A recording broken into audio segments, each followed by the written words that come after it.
Azərbaycan dünyada ən müxtəlif peşə sahibləri ilə tanınır. Bizim dünya səviyyəli karikaturaçılarımız var, musiqiçilərimiz, idmançılarımız var, memarlarımız, heykəltaraşlarımız. Ümumiyyətlə, Azərbaycan dünyada, dünya səviyyəli insanlar çıxara bilib. Bu faktdır. Amma biz DJ-lərimizlə tanınmamışıq. Qardaş, DJ-lik sahəsi bizə yaddır. Bu daha çox Qərbdə, Avropada məşhurlaşıb. Yəni, biz daha çox onlarınkini tanıyırıq, onların DJ-lərini tanıyırıq. Bizdə DJ-lik yoxdur, ümumiyyətlə, məşhurlaşmayıb. Var DJ-lərimiz, hörmət etdiyimiz dostlarımız var, amma onlar dünyaya çıxmayıblar. Amma bu günlərdə dünyanın məşhur Facebook səhifələrindən biri Azərbaycanlı DJ videosunu paylaşıb. Kimdir bu DJ? Neyniyib? Əslində DJ deyil, siz onu çox yaxşı tanıyırsınız. O müğənnidir. Amma dünyada o DJ kimi tanınır. Əcnəbi Facebook səhifələrindən biri bu günlərdə paylaşdığı video ilə Azərbaycanlıların diqqətini çəkdi. Qeyri-adi DJ başlığı altında paylaşdıqları videonun qəhrəmanı isə çoxlarının yaxşı tanıdığı ifaçı Cavad Rəcəbovdur. Vallah, biz Cavadı müğənni kimi tanısaq da, Avropada onu DJ hesab eləyirlər. Bu da təsadüfi deyil. Ritm aparatı ilə baş-başa qalan Rəcəbov elə bir performans göstərir ki, yazıq aparat şoka düşüb.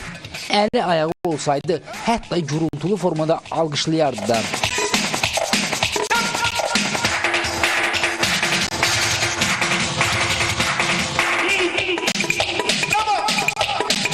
O gah ritm səslərini özü ifa eləyir, gah da dilsiz ağızsız aparatı ən ağlasığmaz yollarla qışqırdır və göstərdiyi şovdan çox məmnundur. Aparatın sürəti ilə yarışa çıxan Cavad imkan tapdıqca dirijor kimi sintezator ifaçısını da yönləndirir. Bu unikal video bizim şəbəkə cəmaatını da dilə gətirdi. Adil Ağayev və bunu eşidən dünyaca məşhur DJ David Guetta Cavad müəllimlə görüşə gəlir. Zəhranın şərhi: bax, biz bəyənmirik, amma xaricilər heyran olur. Birazdan Üzeyir Mehdizadəni Music Awards-da görsəz təəccüblənməyin. Aslan belə yazdı: vallah, Cavad Rəcəbovun ağzı ilə çıxartdığı ritmlər heç o DJ aparatlarında yoxdur. Xətai Azayev: Alim Qasımova da qəribə baxırdılar. O günə qədər ki, Yaponlar ona baxıb ağladı. Bax, onda ayrıldıq ki, həqiqətən belə şeylər dəyərlidir. Ariz İskəndərov: bu dəqiqə Cavad tüstüləyəcək. Blok pitaniyası yanacaq. Elxan Səlimov: bu yaşa çatmışam. Hələ də Cavad Rəcəbovla Elza Seyidcahanın oxuduqlarından heç nə başa düşmədim. Bəlkə birlikdə duet oxusalar, nəsə anlamaq olar. Rafiq İbrahimov: aşpazın mahnı oxuyub disk buraxdığı bu ölkədə müğənninin DJ olması normaldır. Gülşən Axundzadə: mən Cavad müəllimin oxuduğu toyda iştirak eləyəndə bir ay məni qulaq həkimlərinin yanından yığıb yığışdırmaq olmur.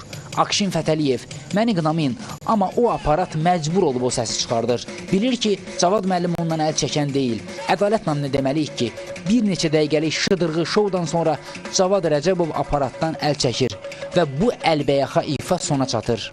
Gördünüz, aparata necə zülüm elədi Cavad Rəcəbov və artıq onun səsi, sədası dünyadan gəlməkdədir. Keçid alırıq növbəti sujetimizə.